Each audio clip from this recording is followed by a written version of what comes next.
ബഹുമാന്യരായ ജനങ്ങളോട് പറയാനുള്ളത്, ഈ കള്ളനെ ഇവിടുന്ന് അടിച്ചിറക്കി വിടേണ്ട സമയം അതിക്രമിച്ചിരിക്കുന്നു. ടൂറിസം നടക്കും, ഒരു സംശയം വേണ്ട. ഇവിടെ പാർക്കിംഗ് ഏരിയയും കാര്യങ്ങളെല്ലാം നേരെ ചൊവ്വേ നടക്കും. അതിന് കഴിവുള്ള ആൾ തന്നെയാണ് ഡോക്ടറും. എന്താ ഇത്? അതുകൊണ്ട് ഞങ്ങൾക്ക് പറയാനുള്ളത്, ഈ പ്രസ്ഥാനം നേരെ നടക്കണം. കള്ളന്മാർക്കും കൊള്ളക്കാർക്കും ബലസ്ഥാനുള്ളതല്ല ചടായമംഗലം ജടായുപ്പാറ ടൂറിസം. ആ കാര്യം ഞങ്ങൾ ഉറപ്പിച്ചു പറയുന്നു. കിടക്കുന്ന സമയത്ത്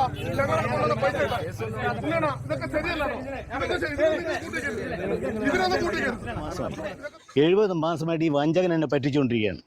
10 വർഷം ഞാൻ ക്ഷമിച്ചു, ഇനി ഞാൻ ക്ഷമിക്കാൻ തയ്യാറല്ല. 10 വർഷം ക്ഷമിച്ചു. ഇങ്ങനെ ആൾ പറ്റിക്കുന്ന എന്നെ ഞാൻ അയാൾക്ക് ഒരുപാട് ഉപകാരങ്ങൾ ചെയ്തു കൊടുത്തിട്ടുണ്ട്. ഞാനൊരു നാട്ടിൻ്റെ ഒരു നല്ല പ്രോഗ്രാമല്ലേ വെച്ചിട്ടാണ് ഇത് ചെയ്തത്.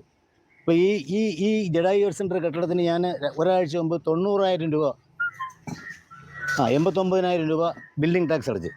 എൻ്റെ കെട്ടിടം ഞാൻ ബിൽഡിംഗ് ടാക്സ് അടയ്ക്കുന്നു, ഈ ഭൂമി ഞാൻ കരമടയ്ക്കുന്നു, 3 ഏക്കർ ഭൂമി. പക്ഷേ എനിക്ക് വാടക തരത്തില്ല. ഇത് കൂടുതൽ വഞ്ചനയുണ്ട്. ക്ഷമിക്കാൻ 10 വർഷം ഞാൻ ക്ഷമിച്ചു, 10 വർഷം. ഇനി ക്ഷമിക്കാൻ പറ്റില്ല. ഇവിടെ നിന്ന് ഇതിനകത്ത് പ്രവേശിക്കാൻ പറ്റത്തില്ല. എൻ്റെ സ്ഥലം എനിക്ക് ഒഴിഞ്ഞു തരണം, അതാണ് എൻ്റെ പറയാം. ഞാൻ എൻ്റെ അധികാര സ്ഥാനങ്ങളിലെല്ലാം വേണ്ടതെല്ലാം ചെയ്തിട്ടുണ്ട്. ചടയമംഗലത്തെ പ്രധാനപ്പെട്ട ഒരു ടൂറിസ്റ്റ് കേന്ദ്രമായതിൻ്റെ മുഖംമൂടി ഇന്ന് അടയുവാണ്, ഓർമ്മയാവുകയാണ് എൻ്റെ കണക്ക്. അതിന് വേഗം ഡോക്ടറായിട്ട് സംസാരിച്ച് പുള്ളിയുടെ പേയ്മെൻറ്റ് സെറ്റിൽ ചെയ്യുകയാണെങ്കിൽ ഇതിപ്പോൾ ഓപ്പൺ ആയതുകൊണ്ട് നാട്ടുകാർക്ക് എല്ലാവർക്കും ജോലി നഷ്ടപ്പെടാതെ കാര്യങ്ങൾ നടന്നു പോകും. അതിനുള്ള മാനേജറിൻ്റെ ഭാഗത്തു നിന്ന് അതിനുള്ള തീരുമാനം ഉണ്ടാവണം എന്നുള്ളതാണ് എൻ്റെ പേയ്മെൻറ്റ് കൊടുത്തെങ്കിൽ ഇന്ന് ഇതിൻ്റെ അവസ്ഥ ഉണ്ടാവത്തില്ലായിരുന്നു. ഒരാൾ ഇത്രയും പൈസ കയ്യിൽ നിന്ന് മുടക്കി ബിൽഡിങ്ങും വെച്ച് ഈ ഇത്രയും പ്രോപ്പർട്ടി 10 വർഷമായിട്ട് റെൻറ്റിന് കൊടുത്തിട്ട് നമ്മളാണെങ്കിൽ കേൾക്കുമോ? ഈ ഇത്രയും വാടക 1 രൂപ പോലും കൊടുക്കാതെ നടത്തിക്കൊണ്ട് പോകാൻ സമ്മതിക്കുമോ? ഒരു മുറി വാടകയ്ക്ക് എടുത്ത 5 ദിവസം കഴിഞ്ഞാൽ ഇറക്കി വിടും, എന്നെയോ നിങ്ങളെയോ.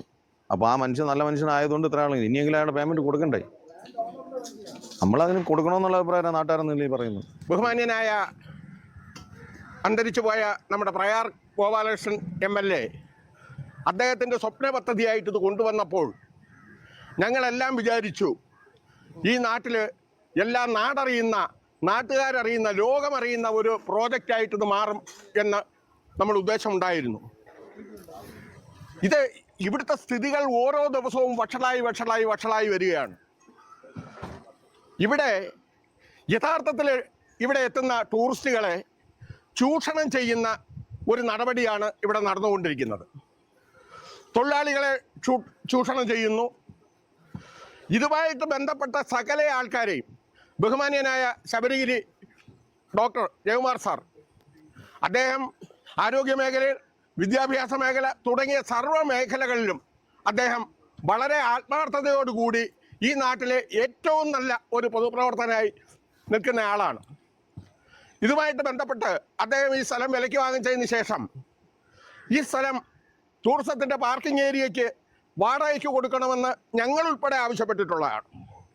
അദ്ദേഹം എല്ലാ മനസ്സോടുകൂടി കോടിക്കണക്കിന് രൂപ ഇവിടെ മുടക്കി ഇവിടെ നിർമ്മാണ പ്രവർത്തനങ്ങൾ നടത്തി എല്ലാ കാര്യങ്ങളും ചെയ്ത് ഇതിൻ്റെ മാനേജ്മെൻറ്റായ രാജീവ് ബൻസലിന് അത് വിട്ടുകൊടുത്തു.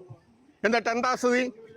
അദ്ദേഹം മാസങ്ങളോളം വർഷങ്ങളോളം കേസുമായിട്ട് കോടതിയിൽ നടക്കേണ്ട സ്ഥിതി. എന്താ ഇത്? തൊഴിലാളികളെ പറ്റിച്ചു, ഇവിടുത്തെ ഇൻവെസ്റ്റർമാരെ പറ്റിച്ചു, ഇത് വാടകയ്ക്ക് കൊടുത്തിട്ടുള്ള ആൾക്കാരെ മൊത്തം പറ്റിച്ചു, ചടയമംഗലത്തെ പൊതുജനങ്ങളെ മൊത്തം പറ്റിച്ചു. ഇതിന്റെ നിർമ്മാണമായിട്ട് ബന്ധപ്പെട്ട് നിന്ന മൊത്തം ആൾക്കാരെയും പണം കൊടുക്കാനുണ്ട്. സാധനങ്ങളെടുത്ത ചടയമംഗലത്തെ കുന്നത്തെ ട്രേഡേഴ്സ് സജീവന് ലക്ഷക്കണക്കിന് രൂപ കൊടുക്കാനുണ്ട്. അതുപോലെ തന്നെ ശ്രീവൽപ്പം ബാബുവിന് ലക്ഷക്കണക്കിന് രൂപ കൊടുക്കാനുണ്ട്. ഡോക്ടർക്കാണെങ്കിൽ അത് കോടിയോക്ക് പുറത്ത് കഴിഞ്ഞിട്ടുണ്ട് എന്നുള്ള കാര്യത്തിൽ യാതൊരു സംശയവുമില്ല. ഈ രീതിയിൽ ഒരു മനുഷ്യൻ ഗവൺമെന്റിനെ പറ്റിക്കുന്നു. നിങ്ങൾ ഒരു കാര്യം ചിന്തിക്കണം, ഇതിൻ്റെ ഒരു വിഹിതം 2% ഗവൺമെന്റിന് അടയ്ക്കേണ്ട തുകയാണ്. യഥാർത്ഥത്തിൽ ഇത് സുതാര്യമായ രീതിയിൽ തന്നെ ഇത് ഇവിടെ, കാരണം അതിൻ്റെ ടിക്കറ്റ് ഉൾപ്പെടെ ഓൺലൈനിലാക്കി എല്ലാ കാര്യങ്ങളും ഓൺലൈനിൽ ചെന്നാൽ മാത്രമേ കറക്റ്റ് കണക്കുകൾ വരികയുള്ളൂ. ഇവിടെ അത് നടക്കുന്നുണ്ടോ? അപ്പം ഗവൺമെന്റിനെയും പറ്റിക്കുന്നു, വഞ്ചിക്കുന്നു. ഇങ്ങനൊരു മനുഷ്യൻ ഒരു നാട്ടിൽ വന്നിട്ട് ആ നാട്ടുകാരെ മൊത്തം വഞ്ചിച്ച് എല്ലാവരെയും പറ്റിക്കുന്ന ഒരു സ്ഥിതിവിശേഷം എന്ന് പറഞ്ഞാൽ കണ്ടുകൊണ്ടിരിക്കാൻ ബുദ്ധിമുട്ടാണ്. അതുകൊണ്ട് ഇത് കേൾക്കുന്ന എൻ്റെ ബഹുമാന്യരായ ജനങ്ങളോട് പറയാനുള്ളത്, ഈ കള്ളനെ ഇവിടുന്ന് അടിച്ചിറക്കി വിടേണ്ട സമയം അതിക്രമിച്ചിരിക്കുന്നു. ടൂറിസം നടക്കും, ഒരു സംശയം വേണ്ട. ഇവിടെ പാർക്കിംഗ്, ഈ പ്രസ്ഥാനം നേരെ നടക്കണം. കള്ളന്മാർക്കും കൊള്ളക്കാർക്കും ബലസ്ഥാനുള്ളതല്ല ചടായമംഗലം ജടായുപ്പാറ ടൂറിസം. ആ കാര്യം ഞങ്ങൾ ഉറപ്പിച്ചു പറയുന്നു. കിടക്കുന്ന സമയത്ത്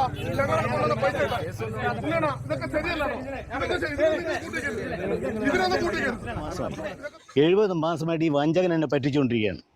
10 വർഷം ഞാൻ ക്ഷമിച്ചു, ഇനി ഞാൻ ക്ഷമിക്കാൻ തയ്യാറല്ല. 10 വർഷം ക്ഷമിച്ചു. ഇങ്ങനെ ആൾ പറ്റിക്കുന്ന, ഇങ്ങനെ എന്നെ, ഞാൻ അയാൾക്ക് ഒരുപാട് ഉപകാരങ്ങൾ ചെയ്തു കൊടുത്തിട്ടുണ്ട്.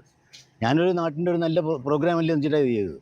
അപ്പോൾ ഈ ജഡായു യൂത്ത് സെൻ്റർ കെട്ടിടത്തിന് ഞാൻ ഒരാഴ്ച മുമ്പ് 90,000 രൂപ 89,000 രൂപ ബിൽഡിംഗ് ടാക്സ് അടച്ച്. എൻ്റെ കെട്ടിടം, ഞാൻ ബിൽഡിംഗ് ടാക്സ് അടയ്ക്കുന്നു, ഈ ഭൂമി ഞാൻ കരമടയ്ക്കുന്നു, 3 ഏക്കർ ഭൂമി. പക്ഷേ എനിക്ക് വാടക തരത്തില്ല. ഇത് കൂടുതൽ വഞ്ചനയുണ്ട്. ക്ഷമിക്കാൻ 10 വർഷം ഞാൻ ക്ഷമിച്ചു, 10 വർഷം. ഇനി ക്ഷമിക്കാൻ പറ്റില്ല. ഇവിടുന്ന് ഇതിനകത്ത് പ്രവേശിക്കാൻ പറ്റത്തില്ല. എൻ്റെ സ്ഥലം എനിക്ക് ഒഴിഞ്ഞു തരണം, അതാണ് എൻ്റെ പറയാം. ഞാൻ എൻ്റെ അധികാര സ്ഥാനങ്ങളിലെല്ലാം വേണ്ടതെല്ലാം ചെയ്തിട്ടുണ്ട്.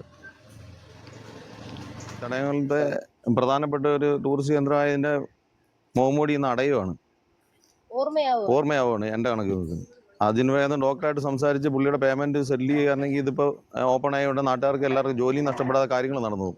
അതിനുള്ള മാനേജറിൻ്റെ ഭാഗത്തു നിന്ന് അതിനുള്ള തീരുമാനം ഉണ്ടാവണം എന്നുള്ളതാണ് എൻ്റെ പേയ്മെൻറ്റ് കൊടുത്തെങ്കിൽ ഇന്ന് ഇതിൻ്റെ അവസ്ഥ ഉണ്ടാവത്തില്ലായിരുന്നു. ഒരാൾ ഇത്രയും പൈസ കയ്യിൽ നിന്ന് മുടക്കി ബിൽഡിങ്ങും വെച്ച് ഈ ഇത്രയും പ്രോപ്പർട്ടി 10 വർഷമായിട്ട് റെൻറ്റിന് കൊടുത്തിട്ട് നമ്മളാണെങ്കിൽ കേൾക്കുമോ? ഈ ഇത്രയും വാടക 1 രൂപ പോലും കൊടുക്കാതെ നടത്തിക്കൊണ്ട് പോകാൻ സമ്മതിക്കുമോ? ഒരു മുറി വാടകയ്ക്ക് എടുത്ത 5 ദിവസം കഴിഞ്ഞാൽ ഇറക്കി വിടും, എന്നെയോ നിങ്ങളെയോ. അപ്പോൾ ആ മനുഷ്യൻ നല്ല മനുഷ്യനായതുകൊണ്ട് ഇത്ര ആളെങ്കിൽ ഇനിയെങ്കിലും അയാളുടെ പേയ്മെൻറ്റ് കൊടുക്കണ്ടേ? നമ്മളതിന് കൊടുക്കണമെന്നുള്ള അഭിപ്രായം നാട്ടുകാരെന്നല്ലേ പറയുന്നത്. ബഹുമാന്യനായ അന്തരിച്ചു പോയ നമ്മുടെ പ്രയാർ ഗോപാലകൃഷ്ണൻ MLA അദ്ദേഹത്തിൻ്റെ സ്വപ്ന പദ്ധതിയായിട്ട് ഇത് കൊണ്ടുവന്നപ്പോൾ ഞങ്ങളെല്ലാം വിചാരിച്ചു, ഈ നാട്ടിൽ എല്ലാം നാടറിയുന്ന, നാട്ടുകാരറിയുന്ന, ലോകമറിയുന്ന ഒരു പ്രോജക്റ്റായിട്ട് ഇത് മാറും എന്ന് നമ്മൾ ഉദ്ദേശമുണ്ടായിരുന്നു.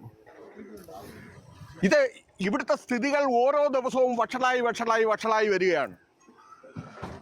ഇവിടെ യഥാർത്ഥത്തിൽ ഇവിടെ എത്തുന്ന ടൂറിസ്റ്റുകളെ ചൂഷണം ചെയ്യുന്ന ഒരു നടപടിയാണ് ഇവിടെ നടന്നുകൊണ്ടിരിക്കുന്നത്. തൊഴിലാളികളെ ചൂഷണം ചെയ്യുന്നു.